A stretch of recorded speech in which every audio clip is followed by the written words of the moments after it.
Hello दोस्तों, कैसे हैं आप सब लोग। आई होप आप सब लोग अच्छे होंगे। मार्च का महीना चल रहा है और मेरे पास है कुछ एडेनियम के प्लांट। एडेनियम यानी डेजर्ट रोज। ये ठंडी में डोरमेंसी में चले जाते हैं और इनकी लगभग सारी पत्तियां गिर गई थी। डोरमेंसी से पहले मैंने इनकी ब्रांचेस की कटिंग कर दी थी ताकि मुझे एक ब्रांच से दो ब्रांचेस मिल पाए। और देखिए इस तरह से ये हो गया था। डोरमेंसी में इसको खाद पानी बिल्कुल नहीं देना पड़ता। पानी ना के बराबर इसको देते हैं, खाद तो बिल्कुल नहीं देते। और इस वाले प्लांट को मैं आपको दिखाऊं तो देखिए इसमें कुछ कलियां उस समय आई हुई थी और ये जस की तस बनी रही। ये मेरे लिए पहला अनुभव था और इसकी पत्तियां भी कम ही गिरी हैं। तो अब जब ये डोरमेंसी से बाहर आता है और गर्मियों में भर भर के फ्लावरिंग करता है तो हमें इसे फर्टिलाइज करने की जरूरत होती है ताकि हम गर्मी में इससे ज्यादा से ज्यादा फूल पा सकें। तो इसे कैसे फर्टिलाइज मैं करती हूँ जिससे मुझे पूरी गर्मी भर अच्छे फूल मिल पाए, इसका सीक्रेट मैं आज आपके साथ शेयर करूंगी कि मैं इसे कौन सा फर्टिलाइजर फीड कराती हूँ। तो देखिए सबसे पहले मैं इसके सारे जो स्टोन रखे हैं उन्हें हटा लूंगी। स्टोन इसलिए रखते हैं ताकि जो पानी हम इसे दे रहे हैं वो बाहर ना छलक सके। और साथ में ये जो भी इसमें सूखी पत्तियां गिरी हैं या घास वगैरह उड़ गई है उसे हम हटा लेंगे। और इसकी मिट्टी का कंपोजिशन मैं आपके साथ शेयर करूं कि मैंने इसकी मिट्टी कैसे बनाई है। तो इसमें मैंने 50% रेत लिया है और 25% मैंने इसमें मिट्टी ली है और 25% ही गोबर की खाद या कोई भी आप फर्टिलाइजर ले सकते हैं। वर्मी कंपोस्ट लीजिए या किचन वेस्ट कंपोस्ट लीजिए पर फुली डिकम्पोज होना चाहिए। साथ में मैंने ये इसमें ईंट के टुकड़े डाले हैं।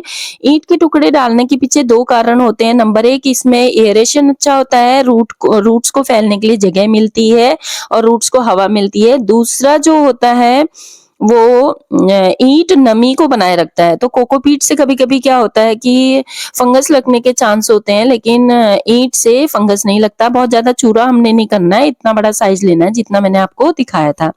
अब हम नेक्स्ट क्या करेंगे कि इसकी मिट्टी को थोड़ा लूज कर लेंगे, देखिए इस तरह से। और इतने टाइम तक इसको बिल्कुल टच भी नहीं किया था मैंने, फिर भी देखिए आप कितने अच्छे से ये मिट्टी है। अभी भी काफी एरेशन वाली मिट्टी है।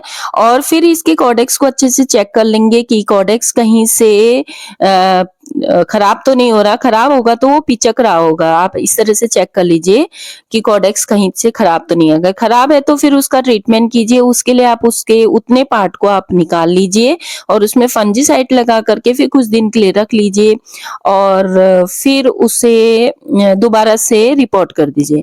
अगर इस तरह की रूट्स आपके टूट रही हैं तो कोई दिक्कत की बात नहीं है, ये फिर से नई रूट डेवलप कर लेगा। और देखिए इसमें से मैं मिट्टी इतनी हटा ले रही हूँ क्योंकि फर्टिलाइजर डालने के लिए मुझे जगह चाहिए। ये काफी गमले को इसने घेर लिया है और रिपोर्ट मैं अभी इसे नहीं करूंगी क्योंकि रिपोर्ट करना है तो फरवरी का महीना आपको चुनना पड़ेगा। अभी मार्च में थोड़ी गर्मी स्टार्ट हो गई है तो रिपोर्टिंग आपको फरवरी में करनी चाहिए। और इसके लिए छोटा ही पॉट हमें चुनना पड़ता है। देखिए नीचे से भी मैं इसे अच्छे से चेक कर लूंगी कि इसके कॉडेक्स में कहीं भी कोई दिक्कत ना हो, ये कहीं से पिचक ना रहा हो। रूट्स इसमें अच्छी डेवलप हुई हैं। बहुत ज्यादा घनी छोटी रूट्स भी नहीं होनी चाहिए। और अब देखिए मैं इसमें फंजीसाइड ऐड कर रही हूँ, वो इसलिए क्योंकि अगर नीचे से पानी रुकने की वजह से कोई फंगस क्रिएट हुआ है तो वो खत्म हो जाए। और कहीं पे अगर आपको लग रहा है कि रूट छिल गई है तो उस जगह पे भी आप फंजीसाइड अप्लाई कर सकते हैं। अब जो मिट्टी हमने निकाल रखी है उसमें से ये छोटी-छोटी जो रूट्स हैं इन्हें हम हटा लेंगे क्योंकि ये अगर सड़ेंगी तो ये फंगस क्रिएट कर सकती हैं। तो इनको सब हटा लेना है और अब मैं इसे फर्टिलाइज़ करूँगी। फर्टिलाइज़ करने के लिए देखिए मैंने ये काव डंग कंपोस्ट ले रखा है। आप कोई भी कंपोस्ट ले सकते हैं, बस फुली डिकम्पोज़ होना चाहिए। ये मैं 2 मुट्ठी इसमें अप्लाई करूँगी गमले के अकॉर्डिंग। अगर आपका गमला इससे बड़ा है, साइज़ देख लीजिए तो आप ज़्यादा ले सकते हैं। और ये देखिए 2 मुट्ठी मैंने इसमें डाल दिया। दूसरी चीज़ जो मैं ले रही हूँ वो है ये एनपीके। देखिए 1 पिंच के करीब मैंने एनपीके लिया है और आप देख सकते हैं कितनी मात्रा इसकी है, उसमें से भी मैं कुछ बचा ले रही हूँ। और एनपीके जो है वो नाइट्रोजन, पोटेशियम, फास्फोरस तीनों चीज़ें इसे प्रोवाइड कराएगा।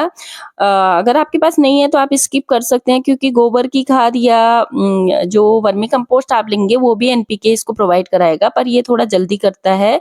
और उसके साथ ये कुछ दाने डीएपी के लिए हैं। डीएपी जड़ों को मजबूती प्रदान करता है और कॉडेक्स के लिए बहुत अच्छा रहता है। नेक्स्ट जो मैं इसे दे रही हूँ वो है ये बोन मील। आप दोनों फर्टिलाइज़र को स्किप कर सकते हैं, एनपीके को, डीएपी को, पर बोन मील को स्किप मत कीजिए। ये मैं आधा चम्मच ले रही हूँ। बोन मील क्योंकि एडेनियम को बहुत पसंद होता है, तो बोन मील आप इसे पक्का दीजिए। और बाकी 2 फर्टिलाइज़र आप स्किप कर सकते हैं। और लास्ट वन जो मैं इसे दे रही हूँ वो है सीवीड। सीवीड इसलिए क्योंकि काफ़ी दिनों से मैंने इसे माइक्रो न्यूट्रिएंट्स नहीं दिए हैं और इसलिए मैं सीवीड दे रही हूँ। काऊ डंग कंपोस्ट जो है वो माइक्रो मैक्रो दोनों न्यूट्रिएंट्स प्रोवाइड करता है, पर काऊ डंग कंपोस्ट क्या है, स्लोली डिसॉल्व होता है, इसलिए थोड़े केमिकल फर्टिलाइज़र का मैं यूज़ करती हूँ ताकि प्लांट को जल्दी से हेल्थ प्रोवाइड हो सके। अब सारे फर्टिलाइज़र मैंने अच्छे से मिक्स कर दिए मिट्टी में और देखिए रूट्स में अच्छे से मिक्स कर दिए हैं इस तरह से। और नीचे मैं इसलिए डाल रही हूँ ताकि रूट्स तक ये पहुँच पाएँ अच्छे से और मिट्टी हटानी भी ज़रूरी थी। अब ऊपर से मैं ये जो सॉइल मैंने निकाल रखी है इसी को मैं इसमें भर लूँगी।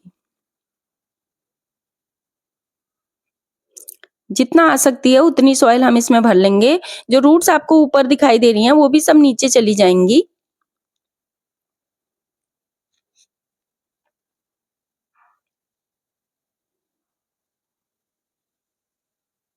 और ये मैं आपको दिखाऊँ कि मेरा कैक्टस था एक, जो कि टूट चुका था और नीचे से इसमें सड़न पैदा हो गई थी। देखिए आप देख सकते हैं व्हाइट-व्हाइट दिख रहा है।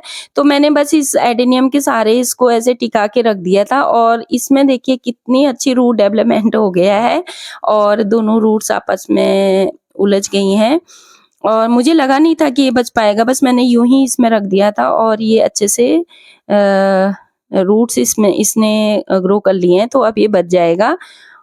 ये देखिए, तो इसकी सॉइल इतनी एरेशन वाली होती है, इतनी न्यूट्रिशियस सॉइल इसकी होती है कि ये मरते हुए प्लांट को भी बचाने की कदम रखती है। तो देखिए अब मैं इसे दूसरे पॉट में शिफ्ट कर लूँगी। ये वाले कैक्टस भी काफ़ी कॉस्टली मिलते हैं, मुझे लगा नहीं था कि ये बच पाएगा, हालाँकि इसके बेबी प्लांट्स मेरे पास थे।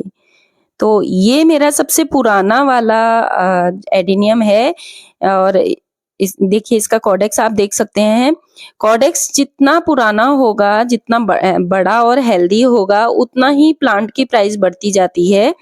तो आप देख सकते हैं कितना पुराना ये कॉडेक्स है, लेकिन अभी भी मैं इसे शिफ्ट नहीं करूँगी। देखिए शिफ्ट करने की नौबत तब आती है जब आपकी ये जो छोटी वाली रूट्स है ना वो बहुत ज़्यादा हो जाएँ, तो उससे कॉडेक्स ग्रो नहीं कर पाता, तो इसलिए हमें इसे शिफ्ट करना पड़ता है। पर मुझे लग नहीं रहा कि मेरी प्लांट्स की रूट इतनी ज़्यादा बढ़ बढ़ चुकी हैं और नेक्स्ट ईयर मैं करूँगी क्योंकि टाइम भी अभी चले गया है। अब इसमें जो है वो जगह नहीं है सारी चीज़ें फीड कराने के लिए, तो इसलिए मैं जो मिट्टी निकाल रही हूँ, उसी में सारी चीज़ें ऐड कर ले रही हूँ और मैं इस मिट्टी को फिर इसमें फिल कर लूँगी। तो ये भी एक तरीका है जिससे आप इसे फर्टिलाइज़ कर सकते हैं, या तो गमले में दे दीजिए या नीचे मिट्टी जो निकाल रखी है उसमें आप ऐड करके फिर इसको भर दीजिए, पर थोड़ी मिट्टी आप हटा लीजिएगा।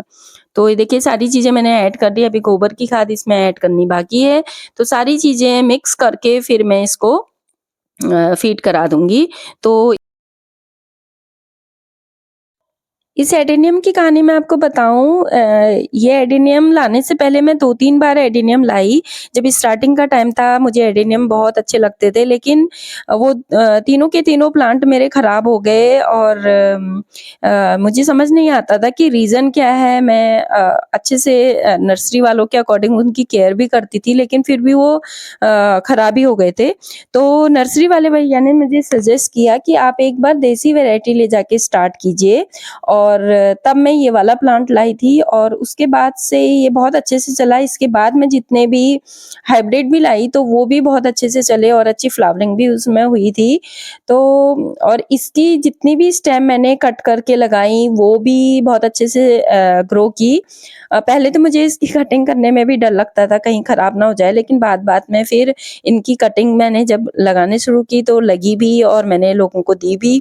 और इसी में सीड पॉट भी लगा था जो मैंने आपके साथ शेयर भी किया था वीडियो। और उस सीड पॉट के जो बीज है मैंने लगा रखे हैं, देखिए उसमें कितने प्लांट उग पाते हैं। और तब से मैं इसे लकी मानती हूँ क्योंकि उसके बाद से इसके लाए हुए मेरे लाए हुए जितने भी एडेनियम थे वो सब मेरे अच्छे से ग्रो हो रहे हैं। तो ये थी इस एडेनियम की कहानी। ये हो गए सारे एडेनियम मेरे तैयार, पत्थर मैंने इनमें सजा दिए हैं और देखिए इस तरह से अगर आप पानी देंगे ना अपनी मिट्टी बाहर नहीं आएगी। अब इसे अच्छे से पानी दे देना है, इतना पानी कि पानी ड्रेनेज होल से बाहर आ जाए। और देखिए इस तरह से पानी दे करके और इन्हें फिर रख दीजिए, धूप में ही रख लीजिए, कोई दिक्कत नहीं है। और उसके बाद आप गर्मी भर इनसे अच्छे फूल पाइए। तो आपको ये कैसा लगा वीडियो? अगर वीडियो पसंद आता है तो प्लीज़ इसे लाइक, शेयर एंड कमेंट कीजिए। Thank you so much.